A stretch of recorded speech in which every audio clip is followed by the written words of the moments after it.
Hi, everyone. My name is Ron Bautista. I am the president of Progressive Democrats of Hudson County.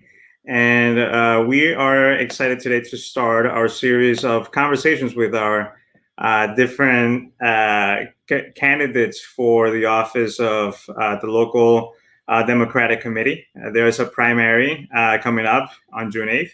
And so, make sure that you are looking out for your ballot, your sample ballots, but also that you're researching on who's running in your district, and we're going to go more in depth on that end.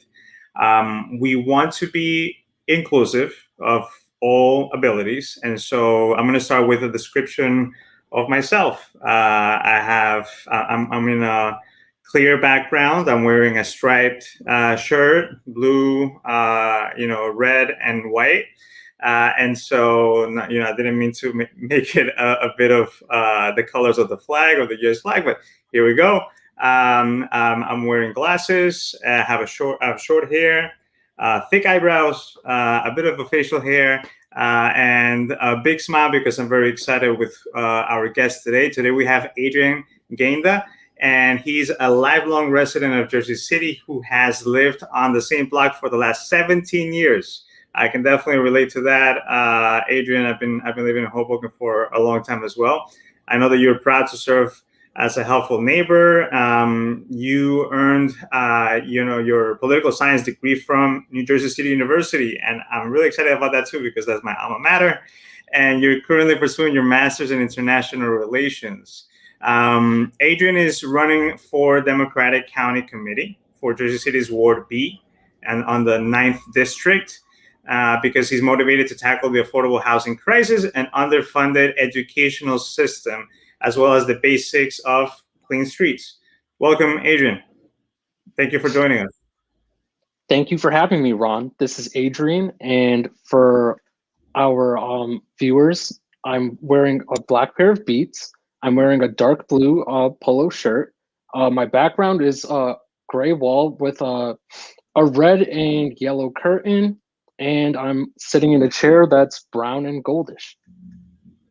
Awesome. And tell us a bit about yourself, about your background, your family, your neighborhood, your schools, your passions. Tell us all about yourself. Absolutely. So my name's Adrian Ghainda. As Ron said, I lived in Jersey City all my life.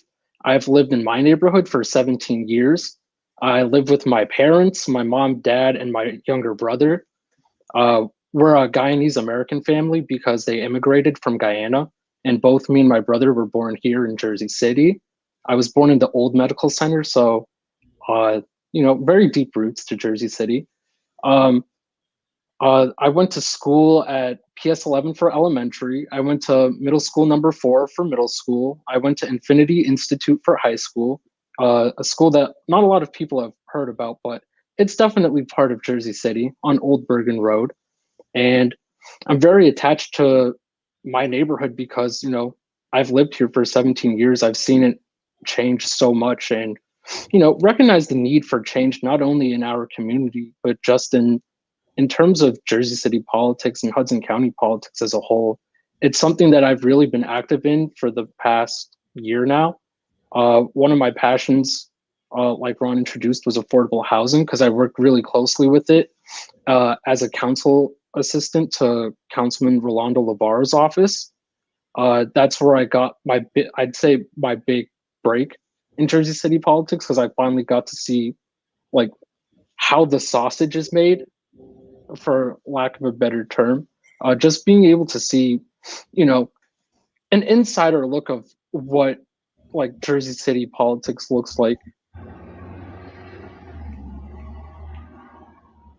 Yeah, no, that's great. Sorry, I was sharing the interview as well, but I think that's great because you get to showcase your roots as well as the work that you've been doing so far in the community. I think running for county committee is for the local Democratic Party is the natural move for you. Um, Tell us about a bit of your time at NJCU. What brought you to really dive into political science there? So when I first started at NJCU, I wasn't entirely sure what I wanted to do. So by the time I'd gotten to declaring as a political science major, I'm pretty sure I'd switched my major about 3 times at that point. And what drew my attention to political science was studying urban politics. It was one of the classes that they had offered, and it was something that I felt that, well, I live in a city, so I think I should at least try and understand what city politics would look like. So when I had taken that class, it was around 2018, so it was around my sophomore year. So that was when I had finally declared political science as my major.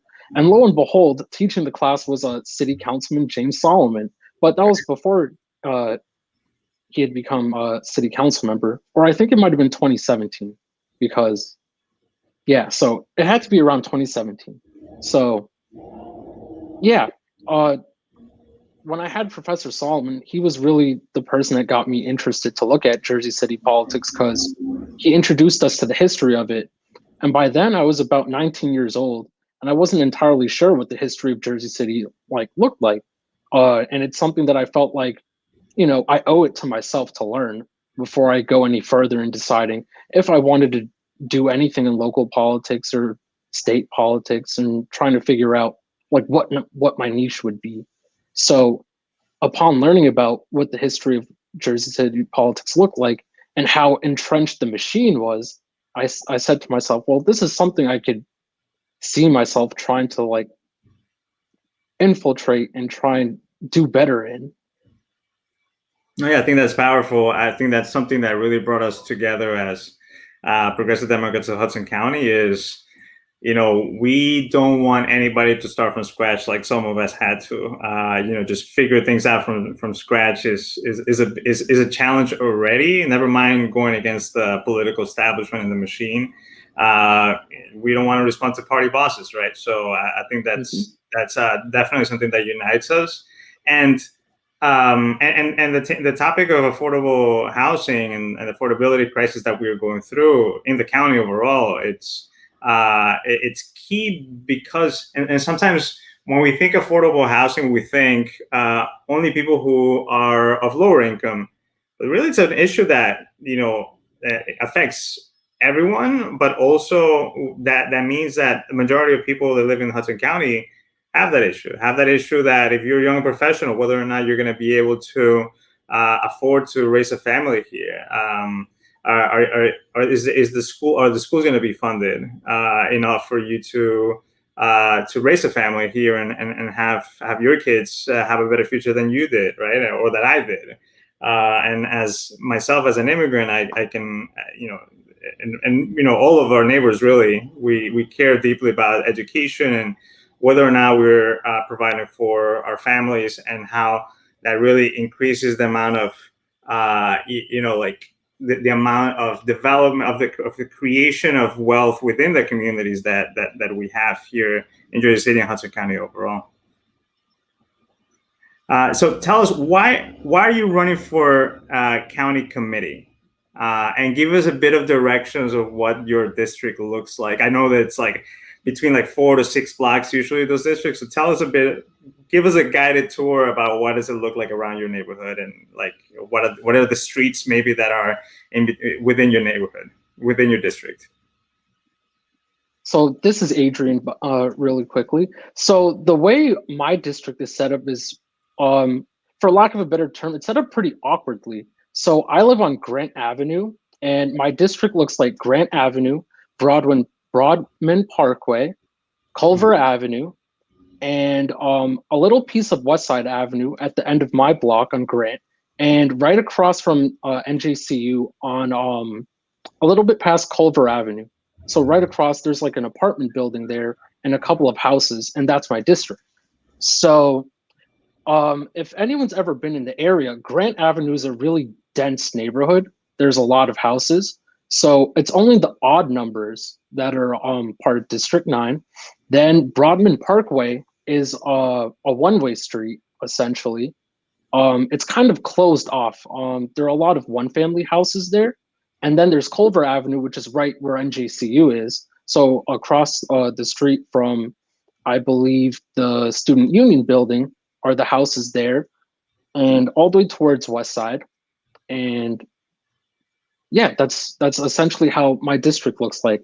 Um, one of the complaints that I think I get, or other people in the neighborhood like have brought to my attention, is that Broadman Parkway is pretty closed off from Grant and Culver, and that people kind of forget.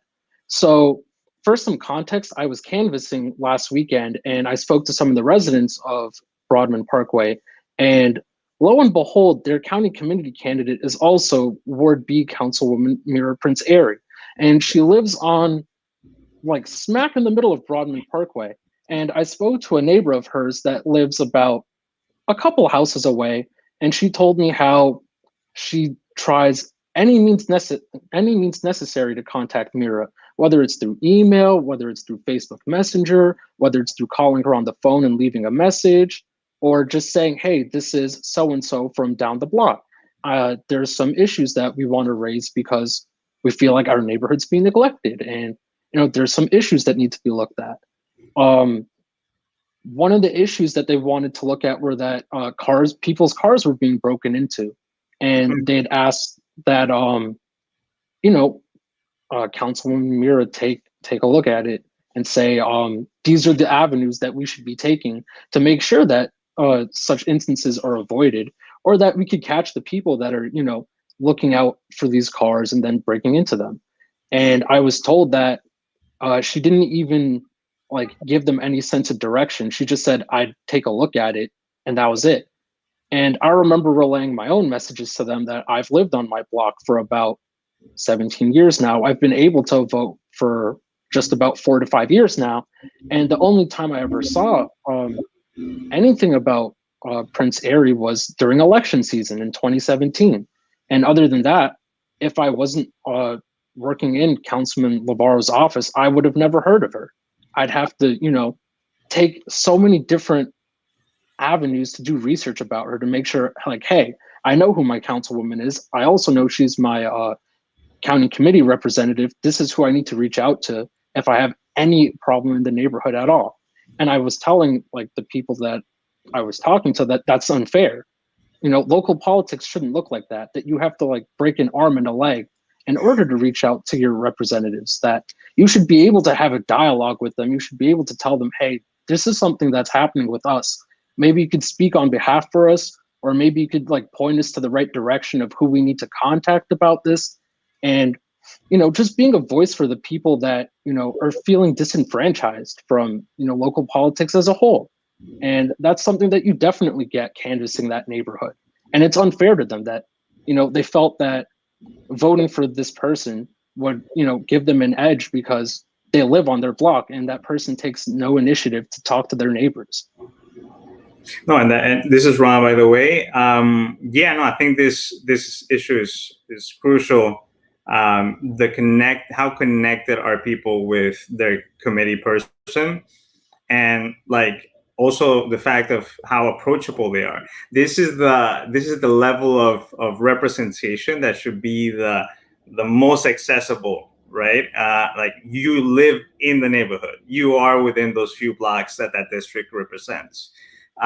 With this position, just to give a bit of clarity to everybody, is it helps so that, again, also people that are in the neighborhood don't have to start from scratch, right? So they're able to go to you, Adrian, when you get elected, and say, "Hey, Adrian, I have this issue," and then you can be like, turn around, "All right, I've been looking out for like who are the key people that I should be reaching out to in terms of specific issues in the neighborhood. I'll help you out." Right, and then you're able to do that outreach in within government, and then also because you're going to be represented a few hundred people in your district, and just to give a bit of clarity to people that are watching this local democratic committee people are elected by the people who register to vote as Democrats in that district. And basically everybody in the ballot is a Democrat, right? In the Democratic primary. And what many times it gets disguised on is that the same organization that we're going to be at is the one that does the line, right? The line of the party And those are chosen by the political party bosses, right? Who runs on that line. And so what we're building up here at Progressive Democrats of Hudson County is making sure that the people who are progressive that want to run off the line because they don't want to be appointed and handpicked by the party bosses are able to run, and they have not just the institutional brand, but also the support on the campaign side to make sure that we are that progressives like you, Adrian, are able to run for office and fight for the issues that you care about, and you don't have to give in to the pressures of the people who are in power at this moment. Adrian, any other things that you want to share with the voters, with the people who are watching? Now is the time to do it. Let us know. Absolutely, Ron. So one thing that I definitely want to let voters know is that I will not be beholden by the machine. Ever since I decided that political science is what I wanted to dedicate my livelihood to, is that I'd be that advocate for my community. I'd be the advocate for those that are, willing to stand up against, such oppressive measures that the machine has taken against us. Like Ron has said, the way the line is set up is to keep the power within the HCDO and not allow progressives like us to run and let alone win these seats from them. Because we've seen that, the slightest sign of movement within these progressives and the HCDO and all these other mechanisms, they lash out in whatever way necessary so they can consolidate their power and make sure that they have a grasp on it, because they know that what they're doing is wrong, and people are finally, opening their eyes to it, or they're finally aware that these policies or these people, they're just not for us. And that's something that I'm going to keep fighting against for as long as I can, or for as long as I could withstand the machine, or as long as, I could keep fighting within Jersey City politics. One thing that I would be very candid about is that in my age demographic in Jersey City, a lot of us have considered, just getting up and leaving and just turning our backs because it's easier that way. We recognize that Jersey City isn't for us anymore. And it took me a while to realize that, but if everyone just gets up and leaves, then who's going to be fighting for us anymore? So that's when I decided that, I have to stay. I have to stay and fight and give it my all. That if I were to just get up and leave and not give it my best shot, then I wouldn't be able to, look at myself in the mirror and say that, you really fought for the principles and values that you say you do. And that's why key issues like affordable housing, or divesting from the police, or funding our communities, or funding the educational system that I went to school in for 20 plus years is important to me, because I've lived through a lot of these issues and I've seen firsthand just exactly what it looks like for the everyday person to struggle through these issues without, a representative to fight for them, or without an ally on their side that, can not really guarantee, but can say that, hey, we're willing to, be that voice for you. We're willing to stake whatever our reputation is to ensure that, the good fight is fought. That's awesome, Adrian. This is Ron. Thank you so much for your time. Thank you so much for your fight, for your determination. I believe strongly that everybody should have the chance to run for office, especially with the right support. So I'm very excited to see you run. I'm very excited with what you're fighting for. We're in this with you. So thank you so much. Please, everyone, put it in your calendar, make a plan, vote on June 8th. Look up our new website too, is hudsoncounty.pdofnj.com, so that you can check out the different candidates that we have across Jersey City. We have a couple in Hoboken, and we have a candidate in North Bergen as well. And we'll be having these conversations with as many of them as we can. So thank you so much. Thank you, Adrian, and good luck. We'll keep on fighting the good fight. Thank you so much for having me, Ron.